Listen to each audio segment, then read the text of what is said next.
Assalamualaikum warahmatullahi wabarakatuh. Perkenalkan, nama saya Idul Islami, Stambuk A42120059, kelas D, PJKR.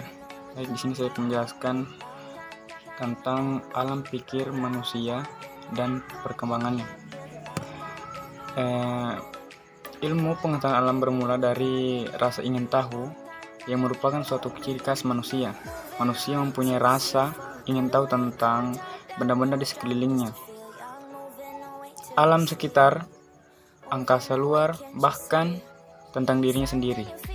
Rasa ingin tahu seperti tidak dimiliki oleh makhluk lain.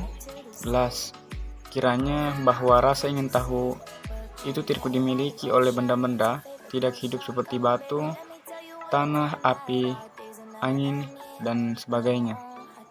Air dan udara memang bergerak dari satu tempat ke tempat yang lain. Namun gerakan itu bukan atas kehendaknya, tetapi sekedar akibat dari pengaruh alamiah dan bersifat kekal. Bagaimana dengan makhluk-makhluk hidup seperti tumbuh-tumbuhan dan binatang? Sebatang pohon misalnya menunjukkan tanda-tanda pertumbuhan atau gerakan, namun gerakan itu terbatas pada mempertahankan kelestarian hidupnya yang bersifat tetap. Misalnya daun-daun yang selalu cenderung untuk mencari sinar matahari, atau akar-akar yang selalu cenderung untuk mencari air yang kaya mineral untuk kebutuhan hidupnya.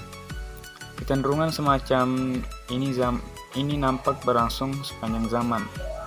Pada hakikatnya manusia adalah makhluk hidup yang berpikir, Homo sapiens. Hal ini disebabkan sifat ingin tahu manusia yang besar, selalu bertanya tentang siapa, apa, bagaimana, kapan, di mana, mengapa, dan sebagainya. Tuhan memberi manusia kemampuan berbicara, homo langues, hingga mampu menyampaikan pertanyaan dan mendapatkan kepada manusia lainnya. Manusia juga mampu membuat alat homo faber yang dapat membantunya mencari nafkah, seperti kemampuan manusia membuat jaringan ikan, panah untuk berburu, pisau, api, dan memasak. Manusia memiliki rasa keindahan akan sesuatu, homo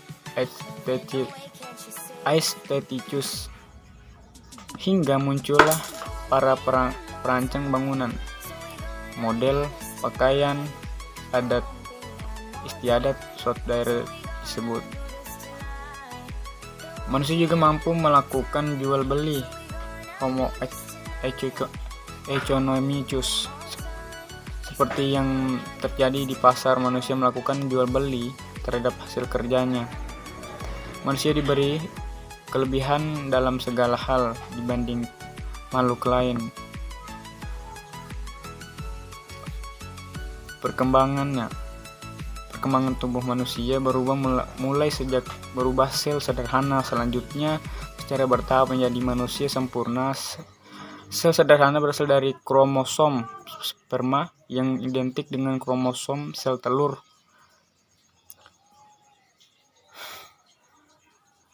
Pada prosesnya akan terjadi kromosom yang tidak homolog akan menjadi laki-laki. 5 minggu setelah terjadi konsepsi, bakal jantung mulai berdenyut, yang selanjutnya akan membagi menjadi serambi kiri dan kanan pada minggu ke-9, sedangkan minggu ke-13 janin mulai membentuk, yang ditandai dengan berfungsinya berbagai organ, yang selanjutnya pada usia 18 minggu mulai merasa gerakan dari janin. Pada usia 32 minggu janin mulai mempersiapkan diri untuk dilahirkan dengan kepala di bawah makin mendekati lubang kelahiran. Pada saat ini gerakan semakin berkurang. Perkembangan tercepat terjadi pada saat setelah kelahiran sampai remaja. Perubahan fisik yang sangat nyata, perubahan fisik yang sangat nyata terjadi pada saat pubertas yang tertandai diantaranya dengan tanda kedewasaan, berubah tumbuhnya rambut dan daerah-daerah tertentu, dan fungsi organ-organ produksi, organ genitalia. Perkembangan pengetahuan pada manusia sangat dipengaruhi oleh perkembangan pengetahuan semasa anak-anak, berupa bimbingan yang baik oleh orang tua dan lingkungan yang terus akan terbawa sampai dewasa. Sampai usia 2 tahun, perkembangan kecerdasan sangat cepat, dari belajar, makan, berbicara, dan berjalan. Pada usia 2 sampai 7 tahun, rasa ingin tahu akan makin besar. Masa remaja merupakan masa pertentangan dengan dirinya maupun dengan orang lain, karena selalu berusaha untuk memposisikan diri sebagai orang dewasa, walaupun secara emosional belum memadai.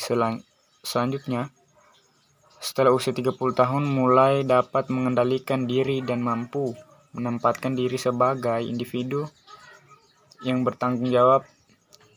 Tuhan menciptakan 2 makhluk, yang satu bersifat anorganis, benda mati, dan yang lain bersifat organis, makhluk hidup. Benda yang menjadi pengisi bumi tunduk pada hukum alam, deterministis, dan makhluk hidup tunduk pada hukum kehidupan biologis. Tetapi yang jelas, ciri-ciri kehidupan manusia sebagai makhluk yang tertinggi lebih sempurna dari hewan maupun tumbuhan. Baik, sekian dari saya. Assalamualaikum warahmatullahi wabarakatuh.